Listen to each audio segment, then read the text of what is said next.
Modo presentación. Vuelve a compartir pantalla. Pero la que les compré fue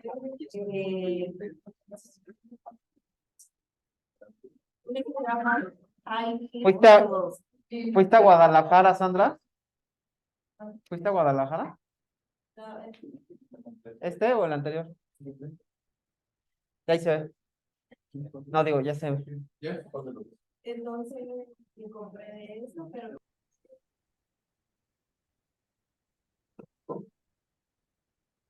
Sí, me escucho.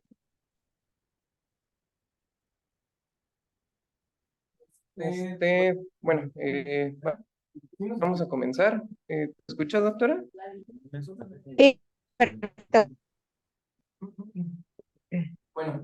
Bueno, mi nombre es Oscar Lara, R3 de Medicina Interna, y vamos a hablar el día de hoy sobre hepatitis alcohólica. Como introducción, la hepatitis alcohólica va a ser el espectro de padecimientos clínicos histológicos, que van a ir desde esteatosis hepática, alcohólica y finalmente como cirrosis y sus complicaciones, siendo la complicación más grave Oye, hepatocarcinoma. oigan, como que se escucha doble el audio. Permítame, ¿alguien tiene su Sí. micrófono?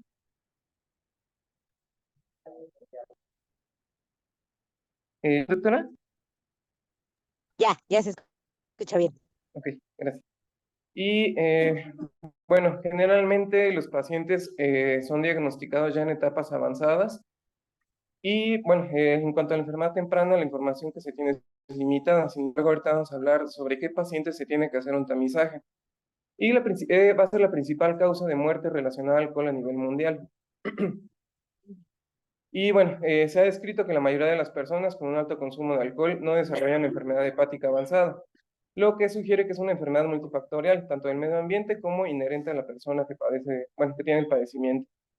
Y como les mencioné, es una enfermedad que tiene un amplio espectro, que puede ser asintomática, presentando únicamente esteatosis en el 90 al 95%. Si se continúa con este consumo crónico de alcohol, va a avanzar a fibrosis, puede presentar hepatitis alcohólica y posteriormente cirrosis y por último en el 3 al 10% como un hepatocarcinoma. Y bueno, en cuanto a la epidemiología, se ha descrito que el abuso de alcohol es una de las principales causas de enfermedad prevenible y de mortalidad asociadas a enfermedad hepática.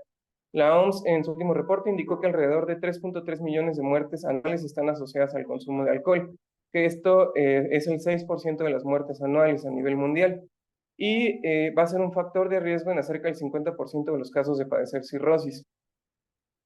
En Estados Unidos es considerado la cuarta causa de muerte prevenible y está relacionado con el 50% de las muertes por cirrosis. Durante la presentación vamos a ver varias definiciones. Una que da las guías americanas de gastroenterología, lo que define como un abuso en el consumo, que lo va a definir en hombres con un consumo mayor a 3 tragos y mujeres un consumo mayor a 2 tragos. El consumo excesivo de alcohol, que en hombres va a ser mayor a 5 tragos o mujeres mayor a 4 tragos. Y el consumo por atracón, que lo vamos a ver más adelante. Es importante mencionar que hay varias definiciones también en cuanto a qué es un trago. En el consenso mexicano menciona que un trago es una bebida que contiene 10 gramos de alcohol. Más adelante vamos a ver cómo se mide esto. Y en la guía americana menciona que un trago posee 14 gramos de alcohol. Y bueno, para definir qué es un trastorno por consumo de alcohol, existen varios criterios. Los que utiliza el DSM-5 son, depende de estos 11 ítems, y se va a definir consumo leve de 2 a 3 criterios, moderado de 4 a 5 criterios, y grave con 5 o 6, grave de 6 o más criterios. En cuanto a la epidemiología en México, existen dos consensos, uno que fue realizado en 2012 y otro que se realizó durante la pandemia. Del 2013 reportaba que los países con mayor consumo de alcohol era Puebla y Veracruz, seguido de Yucatán y de Oaxaca. Y bueno, esta tabla nos representa cómo afectó la pandemia el consumo de alcohol en hombres y mujeres. En hombres definía como consumo semanal a las personas que tenían un consumo por lo menos de 2 tragos y hubo un incremento hasta el 23% en hombres y en mujeres hasta el 12%. Y esto es importante mencionar porque más adelante vamos a ver en qué pacientes pueden llegar a presentar incluso esteatosis hepática con un consumo leve de alcohol. Y bueno, en cuanto a los programas de gobierno, se lanzó el programa de gobierno de acción específico, que fue del 2020 al 2024, donde ellos definen que los gramos por día se van a calcular con la cantidad ingerida en mililitros, la cantidad de alcohol de la bebida ingerida, por la constante que va a ser 0.8, entre 100. Esto nos va a dar la cantidad de gramos que va a tener una bebida. Entonces, por ejemplo, nos pueden dar, de acuerdo a la norma, qué porcentaje de alcohol tienen diferentes bebidas, y con esto nosotros podemos calcular más o menos qué cantidad de bebida, qué cantidad de gramos de alcohol está consumiendo la persona. Como factores de riesgo para padecer cualquier enfermedad hepática relacionada al consumo de alcohol, vamos a tener un consumo riesgoso de alcohol que va a ser en hombres que tengan un consumo mayor a 30 gramos al día, en mujeres mayor de 20 gramos al día. Puede haber episodios de consumo excesivo, que va a ser un consumo de 60 gramos de alcohol en una única ocasión, y un consumo por atracón, que en el consumo en hombres va a ser mayor a 50 gramos y en mujeres mayor a 40 gramos. Más adelante les voy a mostrar unas gráficas, pero es importante mencionar que las mujeres están más predispuestas a padecer una enfermedad hepática relacionada al consumo del alcohol, y en los hombres se ha visto que cuando tienen un consumo riesgoso de alcohol, generalmente va a generar un daño cuando tienen este consumo hasta durante 20 años. Y bueno, este es un artículo ya muy viejito, pero me pareció importante ponerlo, porque fue de los primeros que mencionaba que el consumo de alcohol estaba relacionado con enfermedad hepática, sobre todo en pacientes que tenían un consumo entre 40 y 80 gramos, ya predisponía a padecer algún daño en el hígado relacionado al consumo de alcohol. Y ya en pacientes que tienen un consumo generalmente por arriba de 120, predisponía a problemas ya relacionados como cirrosis o hepatocarcinoma. Aquí igualmente podemos ver cómo el consumo de alcohol está directamente relacionado con cirrosis hepática.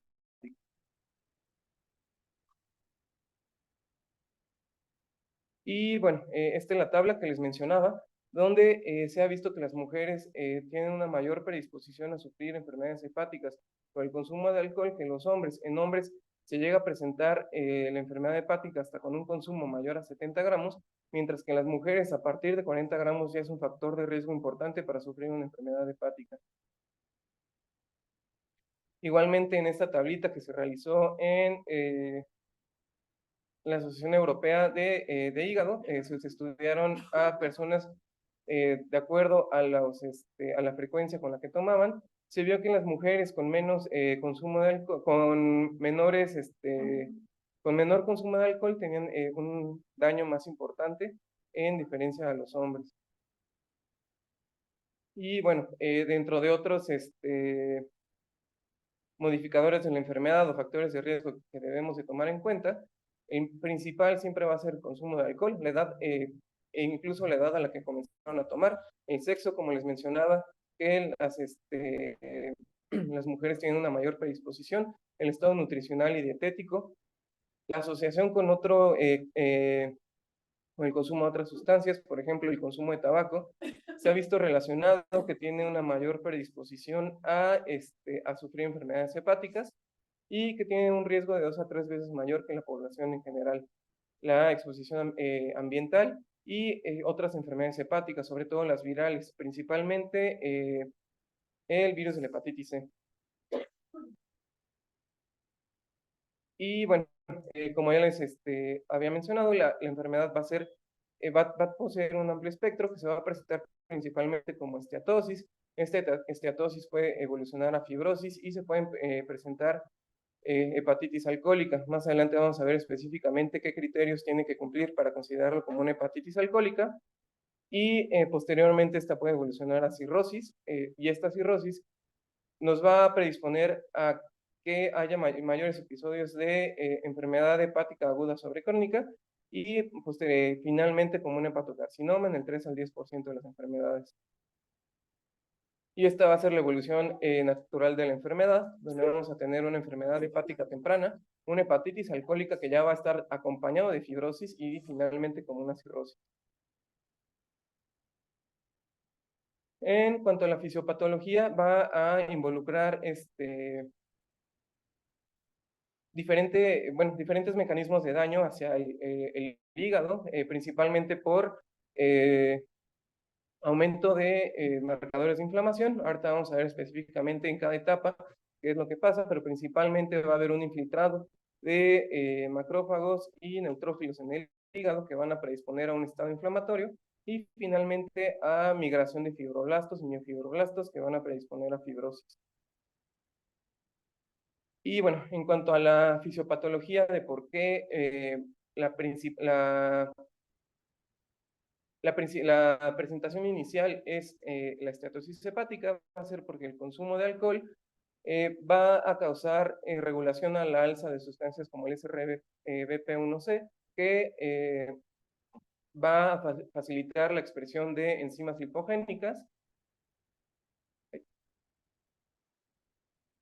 y va a facilitar la excreción de ácidos grasos libres. Va a causar inhibición de sustancias como PEPAR, que va a disminuir la beta oxidación y va a hacer que aumente la cantidad de ácidos grasos libres.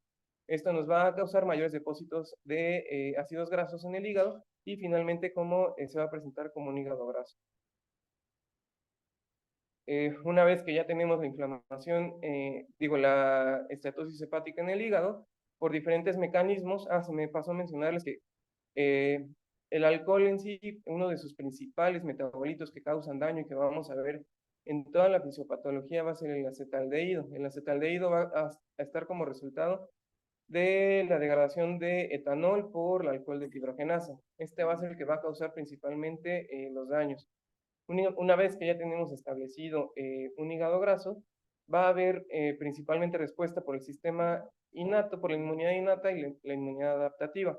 Y va a haber tres células que van a ser las principales protagonistas para causar este estado proinflamatorio.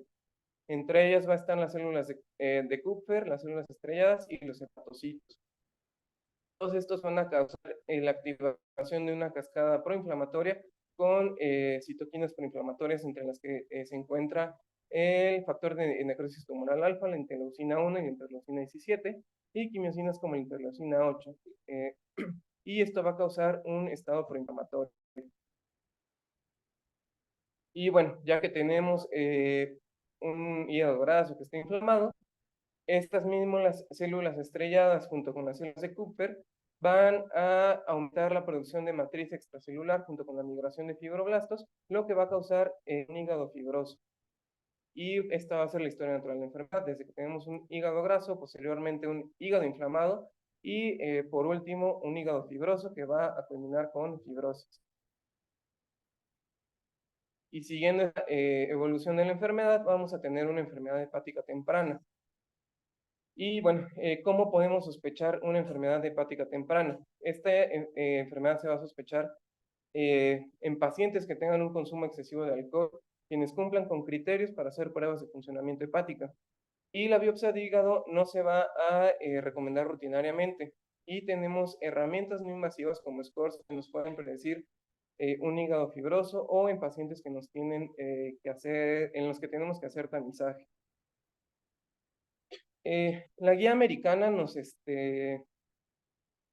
recomienda que debemos de realizar un score que se llama audit. Hay dos tipos de score. El audit completo que va a tener 10 ítems.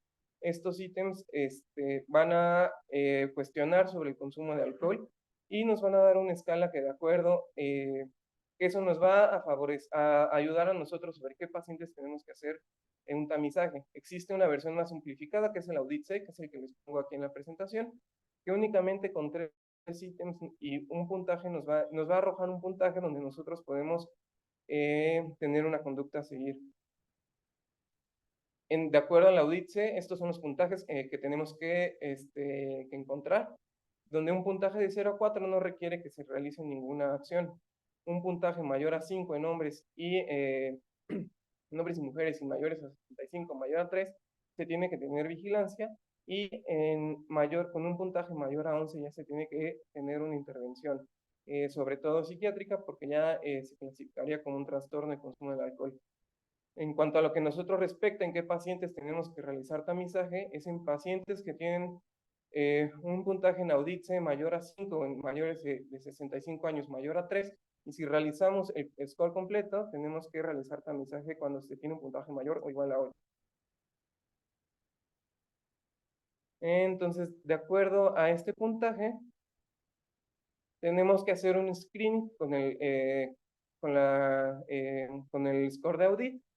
Si tenemos un puntaje menor o igual a 8, únicamente lo tenemos que tener en seguimiento, porque no se considera como un trastorno por el consumo de alcohol. Si tenemos un puntaje mayor a 8, nosotros tendríamos que realizar unas pruebas de funcionamiento hepático, donde vamos a observar principalmente una elevación de ALT y AST, y a partir de eso tenemos que realizar un seguimiento en cuanto a qué medidas tenemos que realizar, que ahorita se los voy a presentar.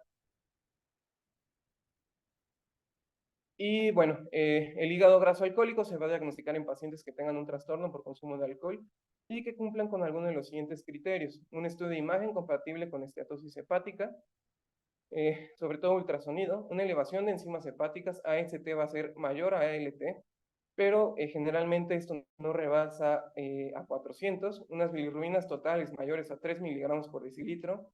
Esto va a ser muy importante porque una vez que tenemos unas bilirrubinas totales mayores a 3, ya tenemos que sospechar de una hepatitis alcohólica y descartar alguna otra causa que esté causando daño hepático. Generalmente esta esteatosis va a ser macrovesicular y se va a presentar en el 90% de los consumidores de riesgo. Y generalmente se va a presentar a las 2 semanas posteriores a una ingesta regular de alcohol. Y bueno, es importante mencionar que este es potencialmente reversible y se resuelve rápidamente al estar en abstinencia, generalmente a las 2 semanas. Si se persiste con este consumo de alcohol, va a haber un desarrollo de fibrosis en el 20 al 40%, y posteriormente del 80 al 20% de estos pacientes va a evolucionar a cirrosis.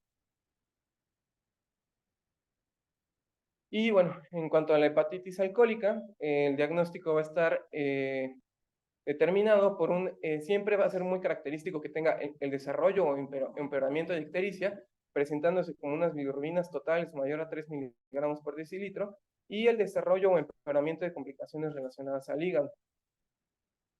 ALT y AST se van a presentar mayor a 1.5 del límite superior normal, pero es muy característico que van a ser menores a 400 unidades internacionales. Siempre que esté mayor a 400, tenemos que descartar que no sea secundario a otra alteración que esté causando daño hepático, sobre todo en pacientes que cursan o que tengan factores de riesgo para tener hepatitis virales. El radio de AST y ALT va a ser mayor a 1.5, y también es muy importante que se tiene siempre que tener un antecedente, un consumo excesivo de alcohol hasta 8 semanas antes del inicio de los síntomas, y se tiene que excluir otras causas. Estas definiciones también son muy importantes, ya que las mencionan en el consenso mexicano y en las guías americanas de hepatitis alcohólica, donde siempre el diagnóstico definitivo de hepatitis alcohólica va a ser mediante una biopsia. Generalmente se realizan biopsias transyugulares, y vamos a tener la definición de una hepatitis alcohólica probable, donde va a ser un diagnóstico clínico, donde vamos a tener un consumo de alcohol importante durante mayor a 5 años, y un consumo de alcohol durante las últimas 4 semanas, donde va a haber una aparición repentina, un empeoramiento en la ictericia con niveles de bilirrubina, como ya les había mencionado, mayores a 3, un radio de AST-ALT mayor a 1.5 con niveles menores de 400, en ausencia de otras causas que nos causen enfermedad hepática. Y una enfermedad hepática posible va a ser un diagnóstico clínico, pero que sea incierto, ya sea porque se encuentre junto con otra etiología, como les había mencionado con hepatitis virales, o porque no sea clara el antecedente de consumo de alcohol. Hay herramientas que nos pueden ayudar a a dilucidar si sí puede ser por alcohol, como algunos scores que más adelante les voy a mencionar, y algunas otras herramientas que nos pueden ayudar.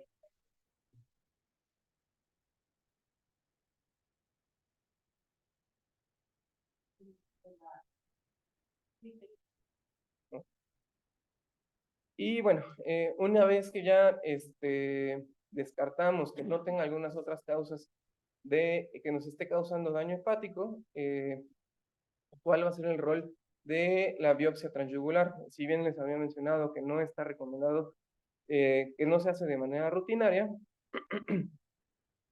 esta biopsia nos podría ayudar a confirmar que se trate de una hepatitis alcohólica, aunque no va a ser diagnóstico patognomónico los hallazgos que encontremos por biopsia. Dentro de lo principal que podemos encontrar es que vamos a tener grandes gotas de grasa, unos hepatocitos hinchados o balonizados y una inclusión de cuerpos de Mallory.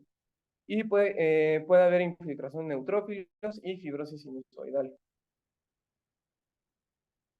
Dentro de los scores que nos pueden ayudar a determinar si efectivamente se trata de una hepatitis alcohólica, existe el score ANI, que mediante diferentes factores como es el sexo, el índice de masa corporal, el volumen corpuscular medio y niveles de AST-ALT, nos pueden ayudar a dilucidar si sí se trata de una hepatitis alcohólica o no. Un score mayor a 0 va a incrementar favorablemente el diagnóstico de enfermedad hepática alcohólica, y un score menor a 0 nos ayuda a descartar que se trate de una enfermedad hepática relacionada al alcohol. Y bueno, en cuanto al pronóstico de estas enfermedades, vamos a contar con diferentes scores. ¿Alguien sabe cuál es este score y para qué nos sirve? No. No. Ah, sí, exactamente, Mel. Mel, ¿y para qué nos sirve el score de Mel? Exactamente, para trasplante. Pero aparte de trasplante, también nos va a ayudar para pronóstico, ¿ok? Un MEL score mayor a 20 va a estar definido como severo, con una mortalidad aproximadamente del 20%. ¿Y qué score es?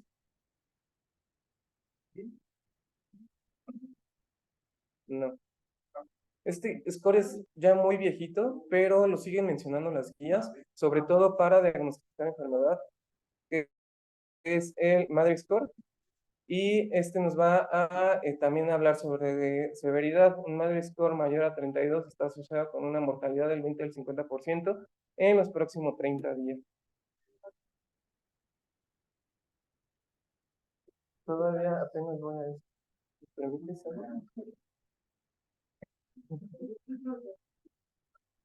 Y bueno, en cuanto al tratamiento de la hepatitis alcohólica, se deben dar medidas generales y tratamiento de soporte independientemente del grado de severidad que tenga el paciente. Otra cosa que nos va a hablar sobre un mal pronóstico van a ser manifestaciones de una respuesta inflamatoria sistémica a la hora de admisión, que va a predisponer sobre todo una lesión renal y falla multiorgánica. Ya cuando tiene una falla de mayor a 4 órganos nos va a hablar de una alta mortalidad y va a estar relacionado a un pobre diagnóstico. El manejo del paciente se debe centrar en el cese de la ingesta de alcohol, que va a ser el pilar en el tratamiento, una suplementación nutricional, tratamiento oportuno de infecciones, complicaciones de la cirrosis, hipertensión portal y tratamientos específicos de acuerdo al paciente. Este estudio lo menciona el Consenso Mexicano, sin embargo no pude entrar al estudio para mostrarle las gráficas, pero la guía menciona que fue un estudio realizado en 4 hospitales con diferentes tasas de complicaciones donde se estudiaron a 175 pacientes. El 69% de los pacientes ya estudiados tenían cirrosis subyacente. Como les había mencionado al principio, la enfermedad se diagnostica ya en etapas avanzadas. De estos pacientes, el 71% presentó al menos una complicación durante su hospitalización, siendo la principal la lesión renal aguda. Las principales de la lesión renal aguda, el 49% se presentó con encefalopatía hepática y también las infecciones toman un rol importante en el 48%, y el 17% presentó sangrado de tubo digestivo alto. Las principales causas de mortalidad en estos pacientes va a ser sepsis en el 20%, una falla hepática fulminante en el 24%, y el más importante va a ser la falla multiorgánica en el 46%.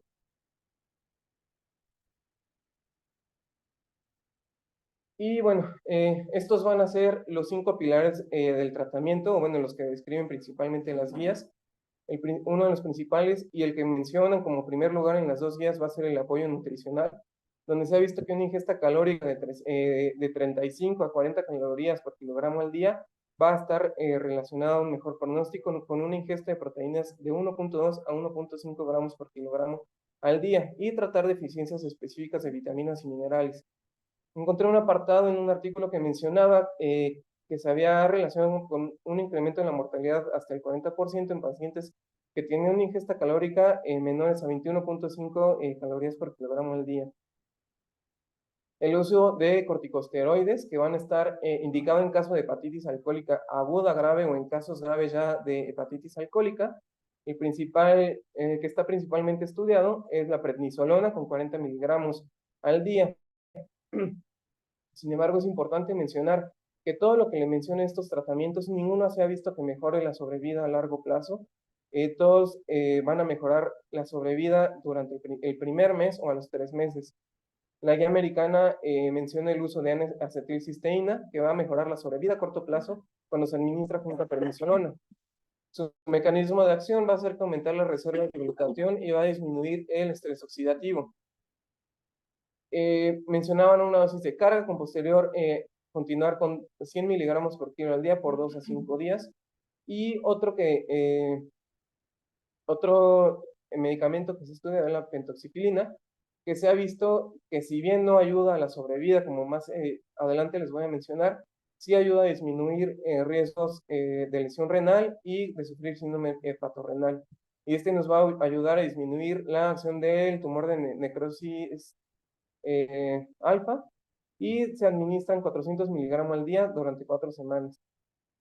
Y otro de los pilares es el tratamiento de las infecciones, que se van a presentar hasta el 25% de los pacientes y van a estar relacionados con el 24% de las muertes asociadas.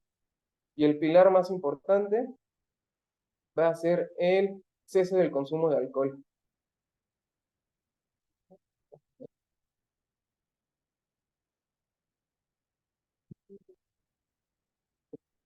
Y bueno, es importante mencionar también que el uso de corticosteroides es otro de los pilares, pero va a haber contraindicaciones para el uso de los mismos. El Consejo Mexicano nos da 2 tipos de contraindicaciones, unas que van a ser absolutas y otras que van a ser relativas. Dentro de las absolutas nos menciona la infección por virus de la hepatitis B activa y una tuberculosis activa. En las relativas, donde tenemos que valorar el beneficio contra el riesgo, vamos a tener una infección activa o sepsis, una diabetes descontrolada, una hemorragia gastrointestinal no controlada, que el paciente presente lesión renal con una creatinina mayor a 2.5, pacientes con pancreatitis aguda, infección por VIH o hepatitis C, hepatocarcinoma, o que el paciente nos presente un DILI. Y bueno, el estudio más importante que se ha hecho para ver el beneficio de uso de esteroide o de pentoxicilina es el STOPA, que es un estudio donde se vio el beneficio de utilizar prednisolona y pentoxicilina.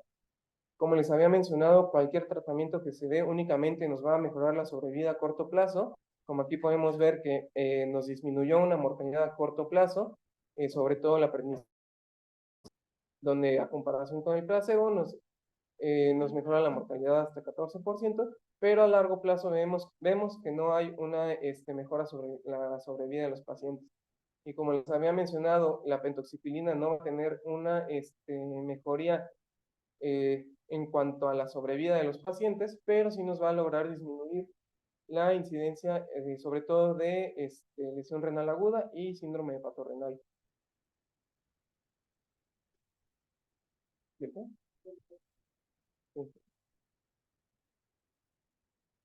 Sí, o sea, sobre todo scores mayor a 20 y, y el Medri score por arriba de 32, o sea, asocian ya un mal pronóstico. Y bueno, la evaluación ¿cómo vamos a evaluar nosotros la respuesta al tratamiento? Vamos a tener el score de Lille, que fue desarrollado para evaluar la respuesta al tratamiento 7 días posteriores a iniciar el corticosteroide, donde nos va a tomar en cuenta la edad, la albúmina, la bilirrubina total, bueno, al inicio, y los niveles de bilirrubina a los 7 días, la creatinina y el tiempo de protrombina.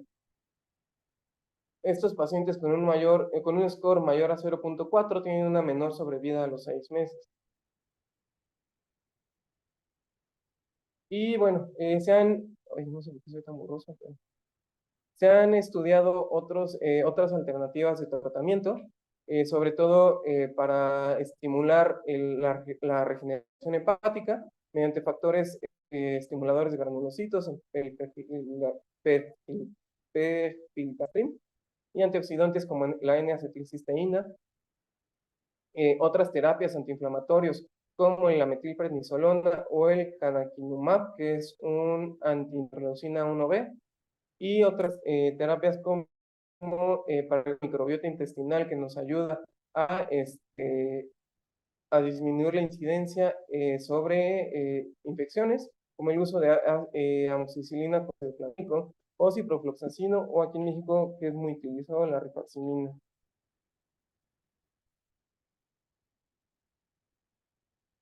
Y bueno, ya en pacientes que tienen por definición una hepatitis alcohólica severa, se puede considerar el trasplante hepático.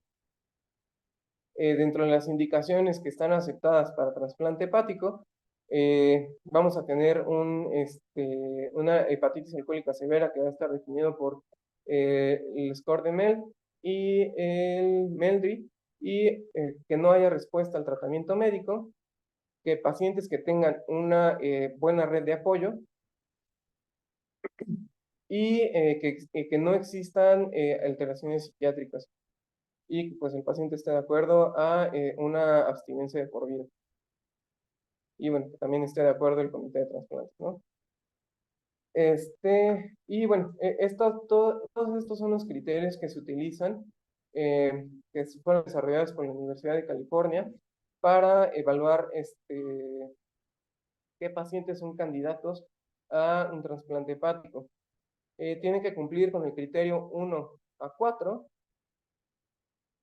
y criterios que van a someterse a debate son pacientes que tengan menos de 6 semanas de sobriedad o de abstinencia, y que tengan una enfermedad psiquiátrica que no esté controlada o que sea de difícil control. Todos este tipo de pacientes van a tener que entrar a un comité de estudio para ver si es posible que el paciente sea sometido a trasplante o no.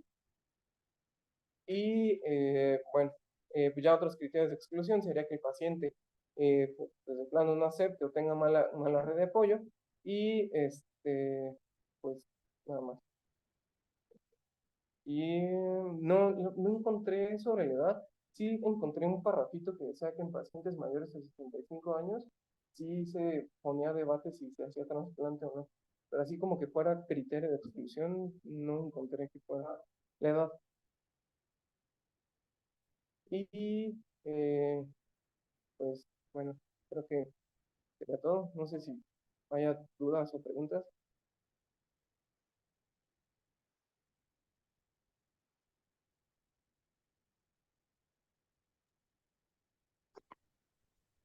Bueno, yo creo que aquí lo importante es que siempre tienen que tomar en cuenta al paciente que finalmente es una enfermedad. El paciente con alcoholismo tiene como que un estigma muy importante en la sociedad, y los mismos médicos muchas veces al paciente con alcoholismo pues tendemos pues, a dejarlo un poco de lado, ¿no? Entonces, siempre está como muy debatido el si se trasplanta o no se trasplanta, y aquí pues entra pues la discusión, ¿no? Nosotros como médicos no somos quienes para hacer juicios morales. Nosotros, si encontramos un paciente que tiene problemas con el consumo de alcohol, nosotros tenemos que ver si se beneficiaría de un trasplante, ¿no? Más allá de si nosotros creemos que se lo merece o no se lo merece, ¿no? Porque muchas veces eso pasa. Entonces, nosotros como médicos, nuestra labor es decir, ¿se beneficia de un trasplante? No se beneficia de un trasplante. Si el paciente se beneficia de un trasplante, ahí entra pues todo el grupo que conforma a las personas que hacen el protocolo, ¿no? Y que están dentro del comité, el psiquiatra, el psicólogo, y pues justo es la red de apoyo del paciente, ¿no? Si tiene conciencia de enfermedad, el estatus sociocultural del paciente, ¿no? O sea, todas esas cosas son muy importantes como el tema de pronóstico para ver si el paciente sería candidato a un trasplante, ¿no?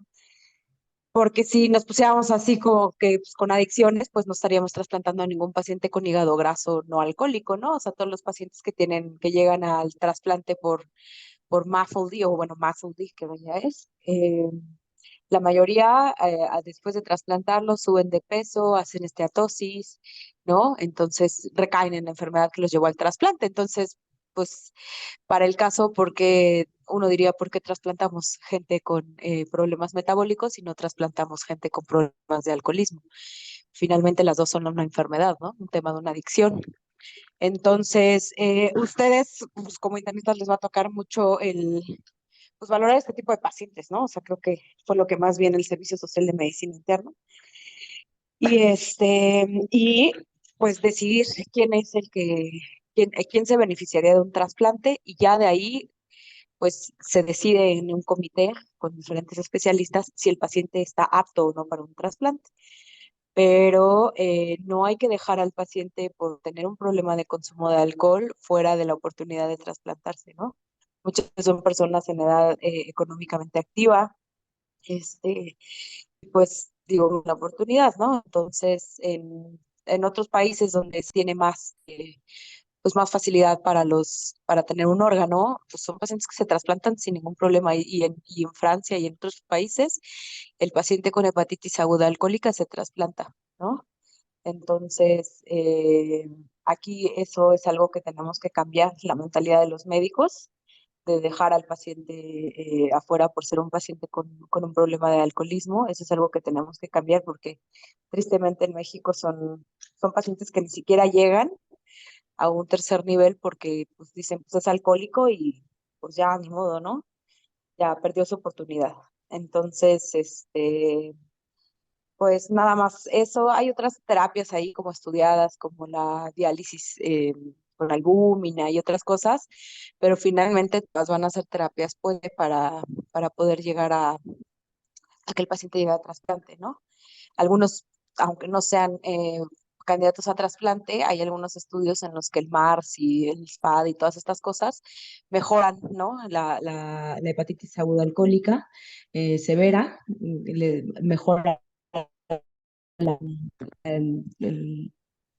clínicamente mejora el paciente, aunque no sea apto para trasplante en ese momento, ¿no? Entonces, pues bueno, ya puede ser que te ayude a ganar tiempo o que ayude pues como puente o pues por lo menos mejoría del paciente, ¿no? Entonces son terapias que no hay en todos lados, pero aquí en este hospital sí las tenemos. Entonces pues también son cosas que podemos considerar. Doctora, ¿y hay estadísticas en México de cuántas personas con hepatitis alcohólica se trasplantan? Pues debe de haber, o sea, porque sí, las causas, por ejemplo, para tú para subir un paciente a la lista del Senatra, tienes que poner la causa de lo que llevó a su trasplante, pues, ¿no?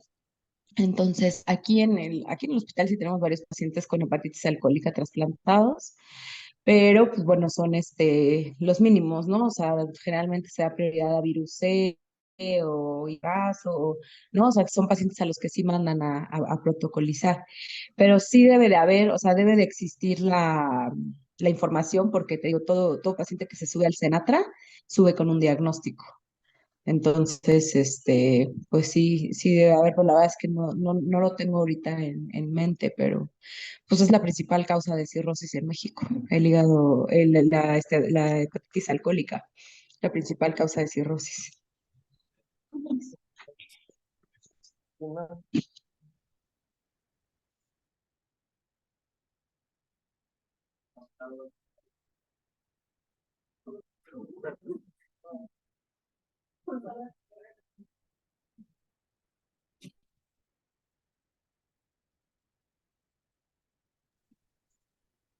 Para diferenciar los costos que tiene con el consumo de alcohol mayor a 50 gramos en la mujer que predisponen que tengan enfermedades.